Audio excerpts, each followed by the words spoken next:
हा question MPSC राज्यसेवा पूर्व परीक्षा 2019ला विचारलेला. याच्यामध्ये आपल्याला अल्फा बीटा आणि गॅमा किरणांविषयी माहिती दिलेली आहे. पहिलं वाक्य काय आहे? बीटा किरणांची वेदनशक्ती ही अल्फा किरणांपेक्षा जास्त असते. हे वाक्य बरोबर आहे. दुसरं वाक्य काय आहे? गॅमा किरणांची वेदनशक्ती अल्फा किरणांपेक्षा जास्त असते. हे पण वाक्य बरोबर आहे. 3 नंबरचं वाक्य चुकीचं आहे. कारण गॅमा किरणांची जी भेदनशक्ती असते ती अल्फा आणि बीटांपेक्षा जास्तच असते. सर्वसाधारणपणे वाक्य हे चुकीचं आहे. त्यामुळे याचा आन्सर येणार ऑप्शन नंबर 1.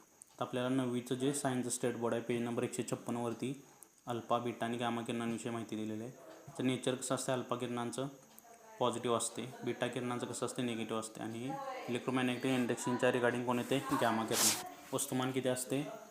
अल्फा किरणांचं 4.समथिंग, बीटा किरणांचं 0.00054 दरम्यान असते. यू म्हणजे युनिफाईड मास. गॅमा किरणांवरती कोणतेही वस्तुमान नसते. प्रभार कसा असतो? अल्फा किरणांवरती पॉझिटिव्ह असते +2, बीटा किरणांवरती मायनस असतो, गॅमा किरणांवरती कोणताही प्रभार नसतो. वेग कसा असतो? हे प्रकाशीय वेगाच्या 1/5 ते 1/20 असतात. बीटा किरणे 1/5 ते 9/10 आणि गॅमा किरणांचा प्रकाशीय वेगा एवढाच वेग असते. त्यांचं विद्युत क्षेत्रातील विचलन कसं असते? ऋण प्रभारित पट्टीकडे आकर्षित होतात अल्फा किरणे, धनप्रभारित बीटा किरणे आणि कोठेही आकर्षित होत नाहीत म्हणजे गॅमा किरणे. भेदनशक्ती अल्फा किरणांची कमी असते, बीटा किरणांची अल्फापेक्षा जास्त, गॅमा किरणांची दोघांपेक्षा जास्त. आयनविहन शक्ती अल्फा किरणांची जास्त असते, बीटा किरणांची कमी असते आणि गॅमा किरणांची अतिशय कमी असते.